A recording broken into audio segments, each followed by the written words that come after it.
welcome. This is CC Kelly, your host, and I'm here with whistleblower Suzanne Helene.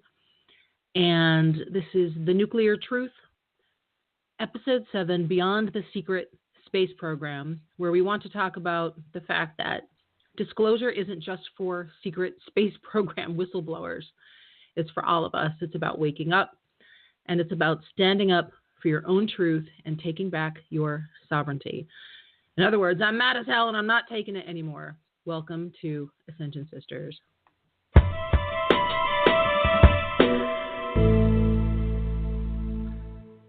This is Ascension Sisters. We're doing episode 7, The Nuclear Truth, Beyond the Secret Space Program. Disclosure isn't just for space program whistleblowers. You may be familiar with people like Corey Goode and Jason Rice and Emery Smith and the infamous David Wilcock hosting all of those guys and bringing out their story. Well, we're here to say there's more to it than that. It's about standing up for yourself and telling the truth and the risk that goes with that, not just life and limb risk that some men in black are going to come get you if you start talking about the Martians that you used to work with or the ships you flew or the bases on the moon or Mars or anything like that. We're talking about, are you going to lose your job if you tell the truth? You know, what responsibilities does this bring with it? To facilitate this conversation, I would like to welcome our own whistleblower, Suzanne Helene. Suzanne, welcome to the show. Thanks for having me back, Cece. And just to bring us a quick up to speed, if you remember, Suzanne worked for a very large medical complex in Southern California that happened to be built on the former location of a NASA Boeing space program site where they did do that stuff. They built parts and ships for the Apollo program and the space shuttle programs. And in the 1930s and 40s, there was a neutron bomb factory. So there was lots of radiation and chromium and uranium and all the kinds of things that would cause someone cancer. In fact, 20% of Suzanne's office mates have died of cancer. And there's a lot going on there. We're going to bring you some updates. And Suzanne herself is a cancer survivor. And she is being really brave. She is, coming out and trying to tell the truth about what's going on there. Why are they keeping things secret? Why on her first day of work did they say don't drink from the water fountain because the water has high levels of radiation? Why did they put little pieces of tape on the water fountain so you wouldn't drink from it? Why was the medical center opening postponed for days and months if everything was okie dokie and if the land itself was safe to have a hospital on? So anyway, we're going to be talking about that. And if you want to join in this in conversation, like to ask a question or add your own personal story, the number to call us is area code 323-642-1687. I love saying radio call-in show phone numbers. I'm going to say it again, 323-642-1687. Feel free to give us a call. So here we are. We are live. It's Saturday night. What day is today? It's 13th. Saturday, October 13th. We barely missed a Friday the 13th. And it's just after 7:30 p.m. Eastern Time. We are broadcasting live from the East Coast, from Tippy Top. Where are we? Can we say where we are? We can say where we are. Yes, we can kind of say where we are. We're in Maine. Yes, we're in Maine. We're not Mainers. We recently moved here because it's a very good, nice, clean place. And when you're done with New York and you're done with LA, come on up to Maine. It's pretty darn sweet.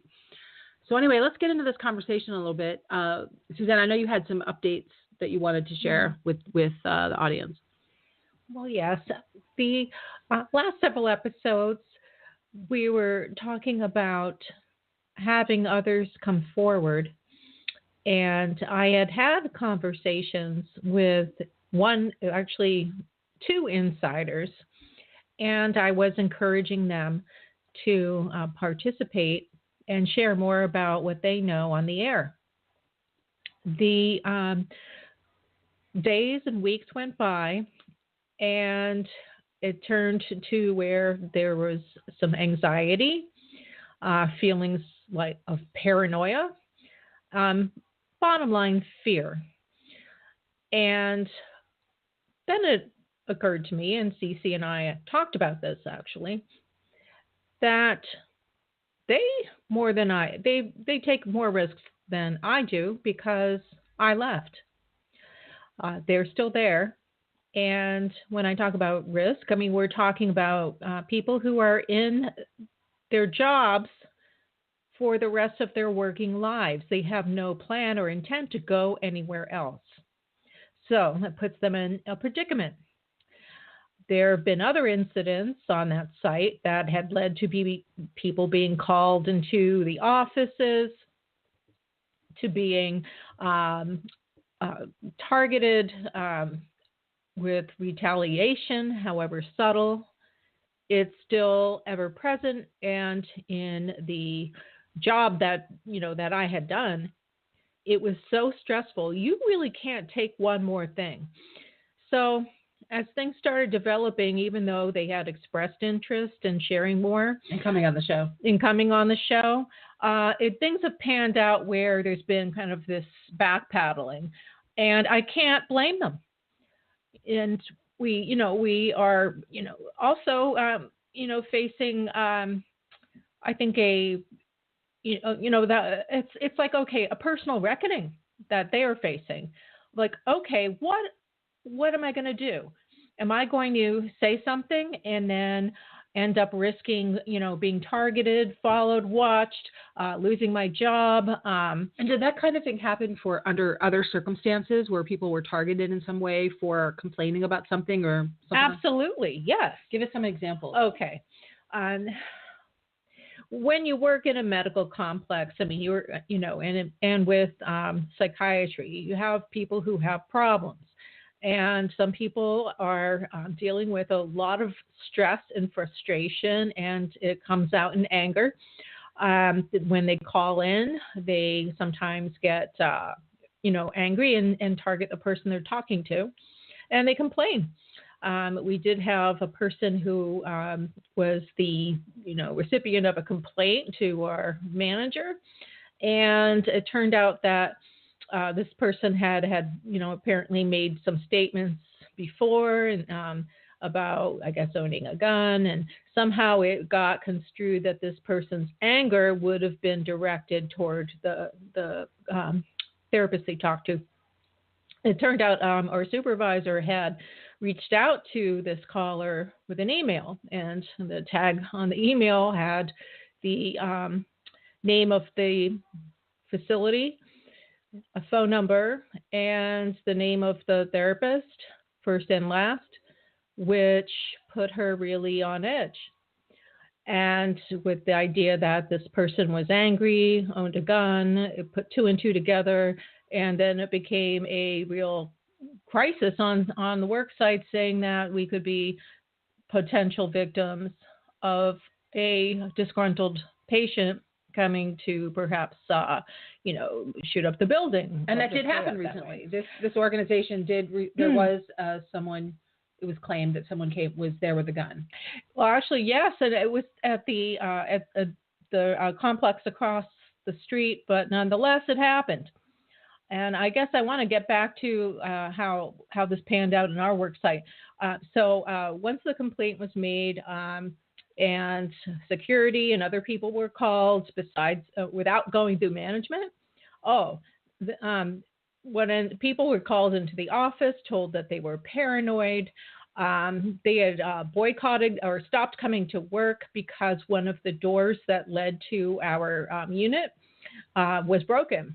And they said, well, it's a bulletproof door, but it doesn't do much if it's broken, okay? Anybody can just walk on in. And so after 2 weeks of boycotting work or protesting, or however you want to say it, they ended up coming back because, you know what? You miss a couple paychecks and it hurts. You notice it. So, but that apparently led to other repercussions, subtle, kind of having to watch their backs. And so everybody got involved in one way or another. It came up in staff meeting, and it really kind of lingered like a stigma.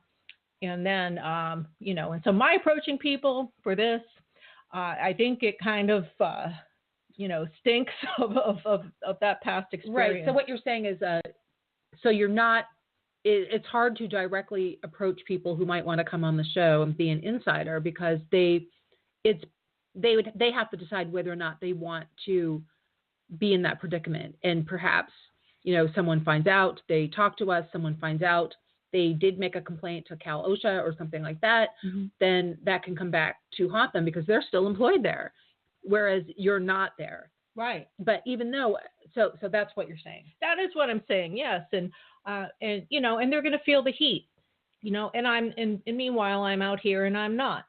So but to be clear too, I mean, you took a big risk because you quit your job. You were at that job for a really long time. You have a history of being in jobs for a long time. You're not actively looking for other work. So that was a risk. You didn't know what was going to happen. You're still living that right now. You're figuring out what the whole rest of your life is going to look like because you decided to walk away because it was an untenable situation, because you got, cancer through the stress of this job, through the location of this job, possibly through drinking the water at this location in this building. And you decided to leave. That's also, that's a big deal. That takes a lot of strength. But you decided to embrace the fear and do it anyway. Whereas for them, they're just not ready to make that leap yet. And even though maybe nothing would happen and no one would ever find out, they're not willing to take that chance. And that, that brings up that, okay, the issue of denial. If you've invested your, years, in a job where, you love what you do, yet the idea that 13 people have died of cancer doesn't seem to register, or doesn't, for some reason tip the scale when it comes to just the, your paycheck. And so because they don't want to, it's almost like you'd rather die than, risk losing a job which can be replaced. Because you don't really think you're going to die. That really the only real thing to you, the only tangible thing to you, is that you need job security. So you're not thinking, oh, if I stay here, I could get cancer too. It's scarier to leave than to stay, because it's probably, you're right, denial. They just don't think it's going to happen, like themselves getting sick. But I think you mentioned before that one of your coworkers has noticed how many people have succumbed to cancer, and they've talked about it too. What was that conversation like? Well, this was another person I had hoped I'd be able to speak to, but she looked around and said, "Wait a minute, this is too many people dying of cancer in one small area," and she wanted to make a complaint to Cal OSHA, and I don't know if she actually did, but that was discussed. And one of her coworkers was talking about how she always feels sick when she comes to work there. And in fact, we had brought salt lamps there and trying to, kind of improve the environment and kind of joking about it. But the truth is that it continues, and people are starting to think about it. And one person wants to make a complaint to have it investigated. So it sounds like this is getting more real, but I guess people are just dealing with it on their own terms and their own timing. Yeah, and when you think about this whole idea of disclosure and coming forth, it really does take a lot of guts, not just to tell the truth, speak your truth, but there's responsibility that comes with it. People think it's so easy, just if you see something, say something. How often does that really happen? It's a lot on you to take responsibility for telling the truth. One, because I just don't think most people don't want to hear it, because it rocks the boat. Oh, you're rocking the boat, you're stirring the pot, kind of thing. And other times people just don't think, well, nothing will happen anyway, nothing will come of it. Why should I put my neck on the line for making change? But I think it really, dovetails into a lot of just what we're going through today. You think about the so-called Me Too movement. Basically, people, they're mad as hell. And they're not going to take it anymore. They want to come forth, and they just want everybody to know what's been going on, and they just want people to straighten up and fly right. Can't people just do that? And also people, it's funny, they just have their own sense of what the world is like and what reality is like, or what they think it's like. And then people come forth and start saying things that are just the complete opposite. And or just so far out there that they can't even imagine it being real. Yeah. But, I think that this is going to be collectively for our benefit as more people start to uncover things that are hidden. And that's what disclosure is. It's uncovering what is hidden. It doesn't matter if it has to do with ETs. It doesn't matter if it has to do with interdimensional portals in your living room. Anything like that. We're uncovering what's hidden all around us every day for people to wake up, to become conscious, to take action that is supportive of all kinds of things. A healthier environment, to live in, to raise your children in, honesty with our politicians, safety and security, and a voice in your workplace. Yeah, especially the workplace. I think what we were talking about recently, the whole idea of the workplace. And here you have people in your workplace who have suffered and who have died because, they're afraid of losing their job, et cetera. And it's just so funny. One of the things that we were talking about recently was that we are so programmed to, as humans, to do what everybody else wants us to do and not the things that we want to do. We're so programmed to dutifully, go to these workplaces and really not think much beyond that. It's so easy to do what your boss wants you to do and so hard for you to go home and do what you want to do. Maybe you want to be a photographer. Maybe you want to paint. Maybe you want to, write, whatever. But you can drum all that up for the job and do what they want you to do, but then you can't do it for yourself. Or there's that scenario. And then there's the other scenario, which is you don't want to do anything else. You really just want the job because the job is the whole focal point of your life. The job is the construct for which your life revolves. And we put all our trust in these workplace situations, and they are not going to take care of us. They would just assume if they fired us, we'd be forgotten about in 5 minutes and replaced. And yet we literally give our life force away to these employment situations that really don't give a rat's behind about us. They're not there to protect us. I mean, just look at the last recession, all the people who lost all their money. I'm sure you can think back to all the mindless meetings that you sat through, and now you get to this point where your 401k is gone. It's like, what was the point of that? So I just think that part of this whole disclosure and waking up thing is also about just taking back your own sovereignty and just remembering that you're a sovereign being. You are allowed to make choices for yourself, that you can have a different kind of life. It doesn't have to all, come back to your employment situation. But I think in the instance of these potential insiders that we were thinking about might want to talk about this. I mean, on one hand, you can understand, their fear. It is very real. I mean, you left; they're still there.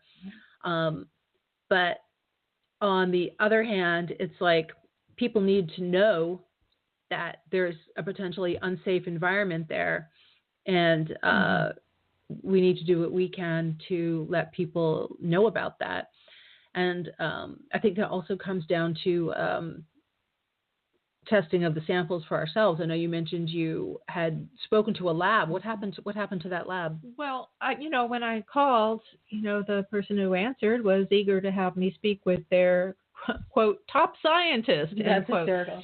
And I guess he wasn't available, so I sent him an email, and I did mention the word nuclear and radioactive, and perhaps I should have worded it a little bit more benignly, if that's a word, benignly, because he didn't respond. And I was just thinking about it later. I'm like, wow, who would want to touch that?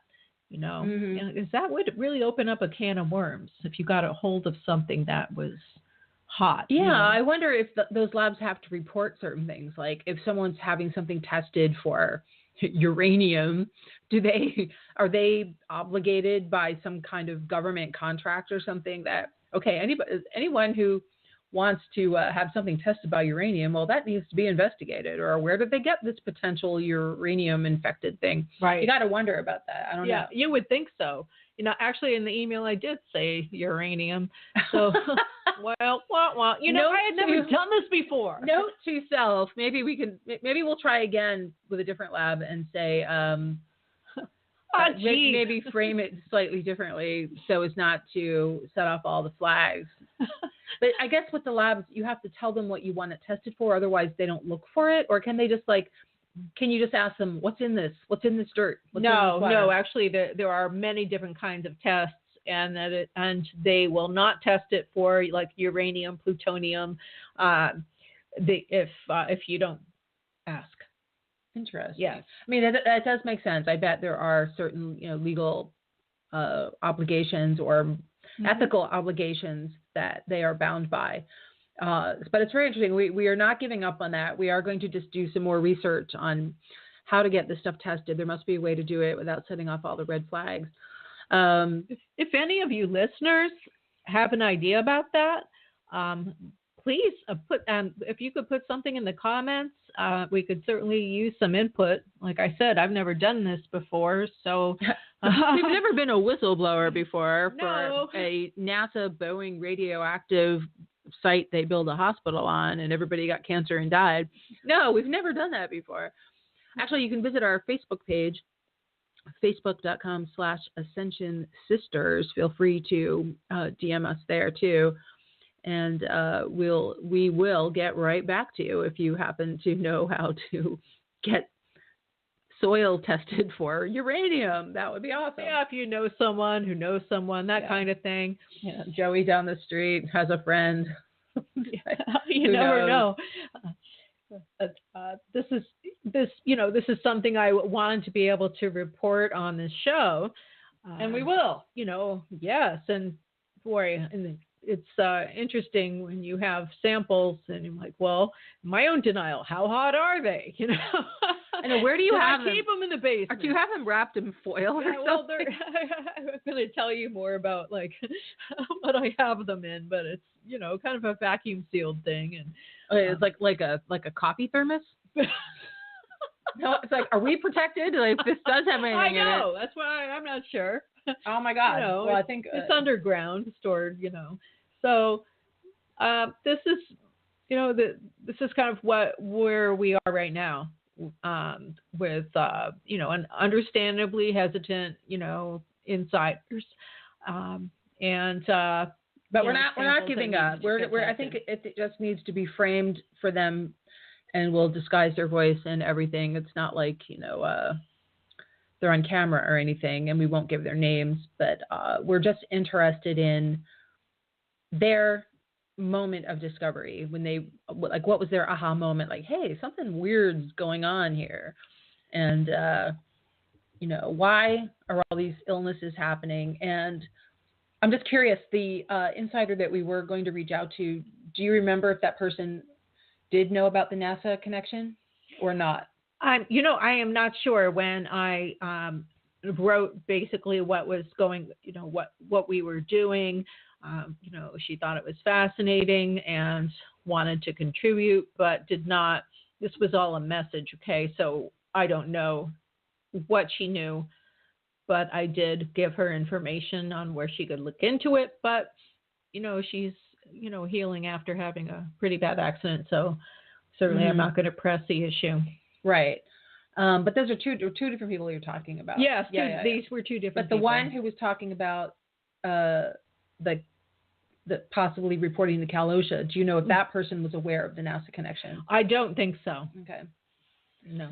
See, you got to wonder. I mean, if they knew about that connection, would they be more likely to come forward and contribute to the conversation, and just kind of like, what was their aha moment, and also be another witness to what's going on? Or do you think it would make them definitely not do it? It's a good question, but I also think, well, in my case, look, I had cancer and was diagnosed with an autoimmune condition. And I felt like, at my age and in fact, like how much more am I going to gamble, And so like, if I'm going to gamble, let me gamble with, the possibility of getting free and, and being part of, disclosure of uncovering this and, and hopefully, something that becomes grander and much bigger than anything that, that could have happened to me. Yeah, and this has been just really inspiring because it's the whole idea behind this, in addition to getting to the bottom of what's caused these, deaths on this location of the former space program in Southern California at this hospital. It's just the whole idea of, we have got to look out for ourselves. I just feel like that so many people give away, all their power to everybody else. And they, do the so-called right thing and don't rock the boat and don't stir the pot, or because they think something bad's going to happen or whatever. And when the fact is, probably nothing will happen. But we've got to start, just standing up for ourselves and getting what we want, out of this life, and just asking for what we want. It's like, if you don't ask, you don't get, So, and if you don't tell the truth, you don't get. So I think that has a lot to do with it too. This is kind of like a new mindset that's been a long time coming. Oh, absolutely.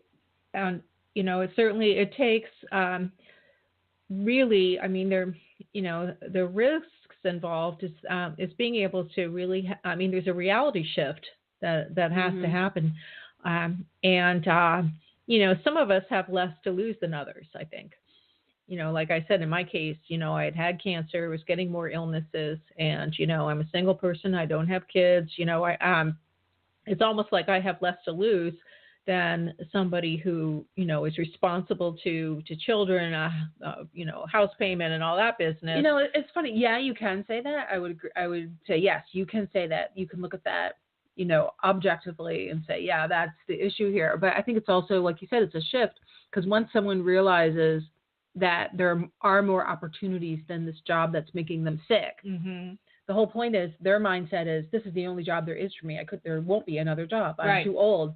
I'm not qualified. I don't have, all these qualifications or whatever. I have to stay here. They're not understanding that there will be more opportunities. There is something, especially when you stand up for what you believe in. I think that kind of opens the door to things. But that's a big shift to make. True, when you have those children and you have these mortgages and you have these responsibilities, that you think this is the only job that can help you take care of those things. And I think this is this reality shift is really, I think, what disclosure is about, helping people make that shift, break through it, and being able to own the power you have in every decision you make. You're never stuck. But there's power in that. Yeah. And when more is revealed, and you discover you have a lot more power and say, and your voice is important, what does that open up? I really challenge people to think about that. And that is a great note to end this show on. Thank you so much for joining Ascension Sisters. Check out our Facebook page, facebook.com/Ascension Sisters. Actually, I think it's Ascension Sisters TV. That's what you want, Ascension Sisters TV on Facebook. And we will talk to you next week. We're going to be also talking about our next topic, which is going to be a new narrative for Antarctica and what is going in Antarctica. Thank you so much. It's Cece Kelly and Suzanne Helene. Stay tuned. Stay tuned. We are the Ascension Sisters, and we'll talk to you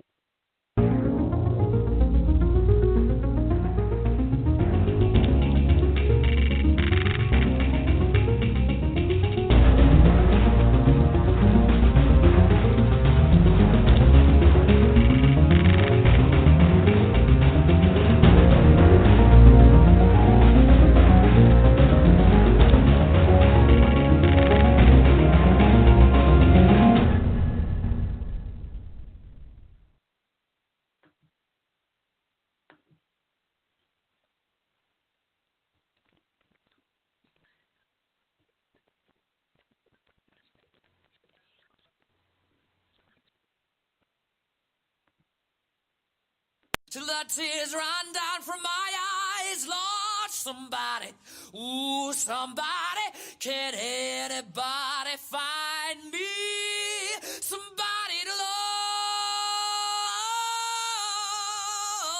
love? Alexa, play hits from Queen. Okay. Somebody to love. Somebody. With Amazon Music, a voice is all you need. Get tens of millions of songs. Download the Amazon Music app today.